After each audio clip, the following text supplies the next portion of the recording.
Hey, what's up, everybody? It's just Charles, and I welcome you guys to another episode of the Dreamerspro Show, where we cover everything from sports, hot topics, classic debates, entertainment, and we give you guys a fresh perspective on things and how we say them. And this is going to be a fun episode for me because I might go off on this particular show, so you want to stick around for this one. Boy, oh boy, here we go. Well, make sure you like the video and subscribe to the channel. Now, as y'all know, Ja Morant is one of the young, bright stars in the NBA. He's going to be one of the guys that's going to be taking it into the next generation. Him, Luka Doncic, Giannis Antetokounmpo, Zion Williamson, and a few other guys, De'Aaron Fox, and a few other guys that I'm not mentioning, Trae Young and these guys. A few other players that I'm not mentioning right now, right? He's part of that crop, right? He recently just inked a new deal with Nike to be a Nike-sponsored athlete. So, of course, you know, he's going to be even marketed even more, and he's a fantastic draw, very, very exciting, has an incredible level of athleticism and tenacity and self-confidence in himself. However, there's something very interesting about Ja Morant, which is this. Ja Morant has confidence, but it's beginning to err on the delusional side of things, right? It's beginning to err on the delusional side of things. And this is something that people have kind of talked about him. He, about a month or two ago, sat down with an interview. I forgot what the personality, the lady, and they asked him if he went up against Michael Jordan one-on-one, he said he would give MJ buckets. People are like, all right, young fella, chill out a little bit. They're like, no. He's being confident. What you expect him to say, Yo, let me throw this out real quick. So, okay. Matter of fact, I'm going to get to that later. So recently, he was there having an argument. Not an argument. He was being interviewed by Malika Andrews.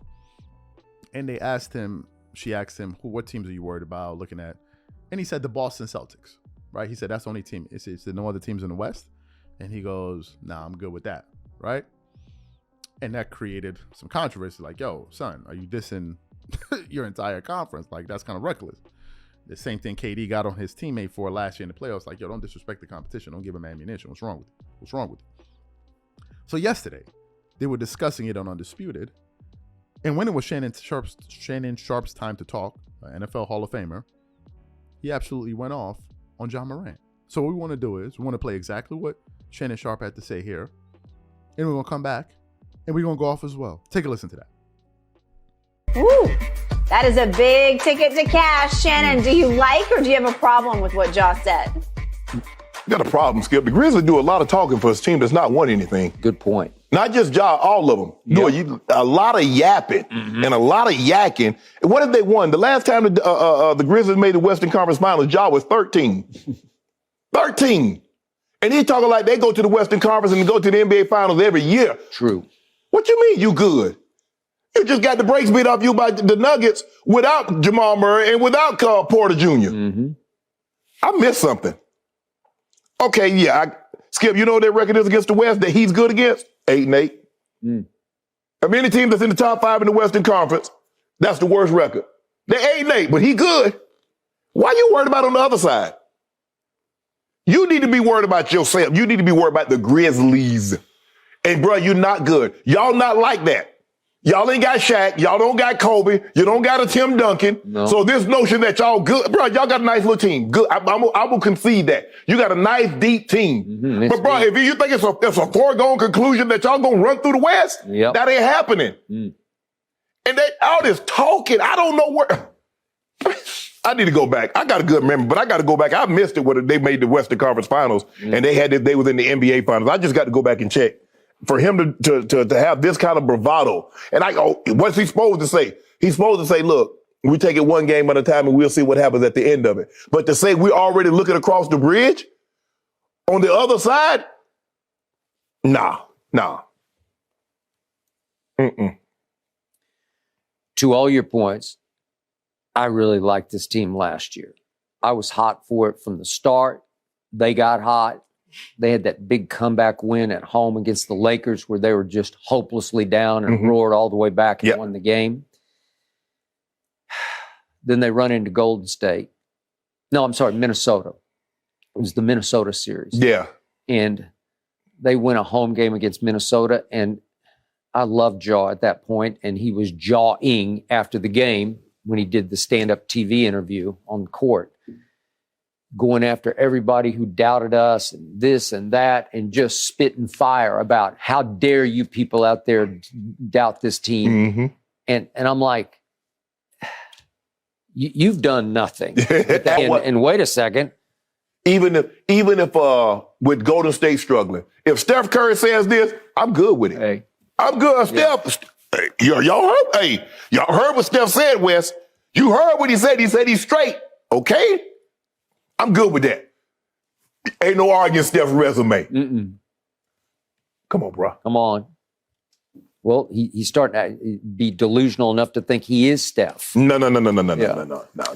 And I loved how hard he worked, because he was the comeback player of the year, the most improved player, because he worked so hard on his 3-point shot. I love when guys. What's he supposed to do? Have confidence. Dame Lillard is a very confident man. He is. He said, "I'm the second greatest shooter." Mm-hmm.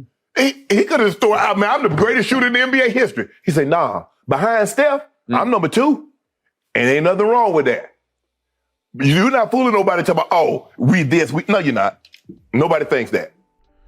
All right.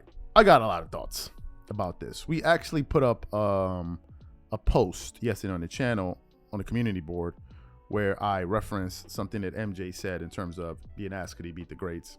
He said, I would never disrespect the greats and all these guys, so I can't say I'm the greatest. Yeah, Kobe. He asked Kobe, do you think you could beat Jordan? He said, I would never say I'm better than Jordan because I learned so much from him, so I can never say that. And then I now referenced to Ja Morant, and then I said that the fundamental issue here is a lack of respect. And this is what we got. First of all, let me address this. We got some dude, I don't know if they're like 5-year-olds watching these shows or 10-year-olds. I don't know what it is. You got people running around talking about, oh, you're this old head. Bro, I'm 35 years old.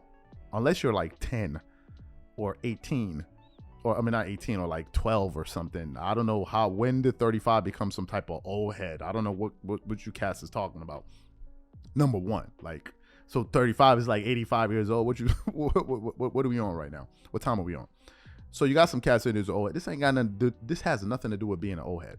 Let me break it down to some of the cats that felt like they wanted to defend this nonsense. Respect, in my personal view, has nothing to do with age. Has everything to do with what's been instilled in you. Let me say that one more time. Respect has nothing to do with your age. It has everything to do with what has been instilled in you. What do I mean by this? You got people that are 18 years old that are respectful. You got kids that are 10 years old, 7 years old that are respectful. You got people that are in their 30s and 40s, they're respectful. You got people in their 70s that are respectful. It has everything to do with what's been instilled in you.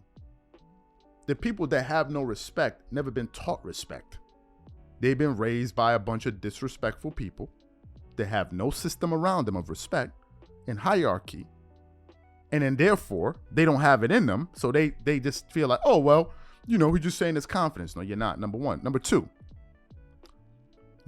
this is important that I mention this. Y'all know I'm of African descent. I'm not hiding that. In African descent, you have what you call our elders. I could talk from my dad's side. In Nigeria, it don't matter how much money you got. Let me break it down for the people in the room, maybe for the people in the back that's not listening. It don't matter how much money you got. When you go to the village, there are elders there that their position in the community supersedes how much money you have or how confident you are. These are the gatekeepers of the community, where you got to go to them and take permission to do certain things. Your money doesn't dictate that for you. It doesn't facilitate that for you. You got to go through a process. There are people above you. If you look at me, I'm not the leader of my family. It's my oldest uncle who is the leader of my family. So there's hierarchy. There's respect. I got youngins that are younger than me that respect me. Because we're not the same age and we're not the same level, and it got nothing to do with money. So when Cass is out here talking about, oh, respect don't matter, y'all sounding like y'all lost, number one. Number two, it seems like a lot of you, and forgive me, my New York accent is coming out, but I feel like I got to give this message this way because I feel like a lot of cats is confused. If you don't have respect for those that came before you, You the one that looks like a bozo. It's not them. And I feel like a lot of cats, the only thing they respect is money. That's it. And that's why a lot of y'all let these cornballs turn into your leaders and your heroes. You will follow a dude that has no morals, no principles, stands for nothing, represents nothing, but he got money. So, oh, he lit. No, you a bozo like he is. What did Fabulous say many years ago? What did he say when he had that issue with Ray J? I never forget this line that he said on the radio station when he was being interviewed about their altercation. He said, I will never forget it. And I met Fabulous once when I was a kid in high school in New York. I mean, I met him. I saw him in a shop. He was cool. He dapped us up. I was like, yo, that's fat. That's crazy. And he said this, and I never forgot it. He said, you a lame. It don't matter if you got money. If you got money, you just a lame and with money. That's all. You still a lame. And a lot of this is bozo lame talk. How are we going to act like as if respect don't matter? This is the problem. You got young cats disrespecting older people. You see all kind of crazy stuff out there. Doing it to elders. There's no respect. And some of you guys want me to, and here's the crazy part. You got some guys in my age range that are condoning this nonsense. That are condoning it. They're lost too. How can you tell somebody? How can you say what John Morant is saying is confident? It's not confident, it's delusional.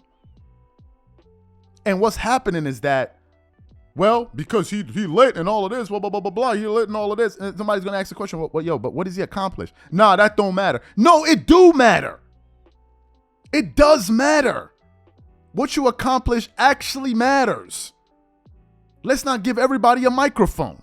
What you accomplish actually matters. It actually matters. If you don't have any credibility on the issue, you need to sit down and let those that have the experience and the credibility talk. That's the problem. And I feel like for people to come out here and start saying, oh, no, it don't matter. He's just being a young, but y'all are, you wildin'. I cannot even believe it. Now, I can understand some Memphis Grizzlies fans that are supporting, well, this is my team, whatever. I get that. But some of you cats out here, y'all, it's unbelievable to me. We're not just going to put it on the younger kids and say, oh, well, nah, it's the younger kid. No, it's on some of the older dudes too, who are not trying to be their age and want to be acting like they 21 or 18 years old. So they want to fit in with them, and they condoning it and not telling them like, yo, what you're doing is wrong.